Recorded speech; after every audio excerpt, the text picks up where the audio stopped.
Hey everyone, welcome to Judging for the Win. I'm Dave, and this is my daily ruling. Today's question comes to us straight out of the Judge Vault. Nick casts a shock against Amy's Fungusaur. Does it live or die? For all the questions in this episode, we'll assume that the Fungusaur starts with no counters on it. To answer this question, let's go through exactly what happens step by step. First, the shock resolves, dealing 2 damage to the Fungusaur. Immediately after anything happens in the game checks to see if what just happened matches the trigger condition of any triggered abilities. Because Fungusaur was dealt damage, its ability triggers.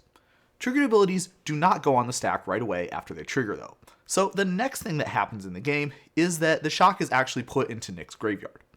After that, the game performs state-based actions, such as destroying the lethally damaged Fungusaur.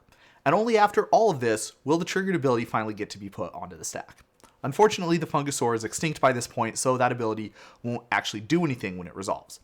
In case you were curious, combat damage is all dealt simultaneously, which means that if you had a Fungusaur that got double blocked by 2 1/1s, it would also die.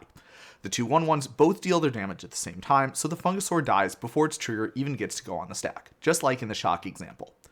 It would be nice if one of the 1/1s could deal its damage before the other one, because in that case, the Fungusaur would survive the first hit, get a counter, and then grow big enough to survive the second hit, and then get another counter from that. Unfortunately, that's just not how combat works in Magic. Unless, of course, one of the 1/1s has first strike, in which case that's exactly how it works. Just make sure they don't both have first strike, or else we'll be right back to where we started. By the way, if 2 creatures deal damage to Fungusaur at the same time, then that only counts as one instance of it taking damage, even though it was from 2 different sources. So its ability would only trigger once. That doesn't really matter for the original situation, but you could see how it would be important to know that if the Fungusaur was big enough to survive that combat. Ready for one last challenge question to test your understanding? Let's say that a Fungusaur is blocked by this fencing ace. Would it survive? And the answer is that this works exactly like the example where one of the blockers had first strike.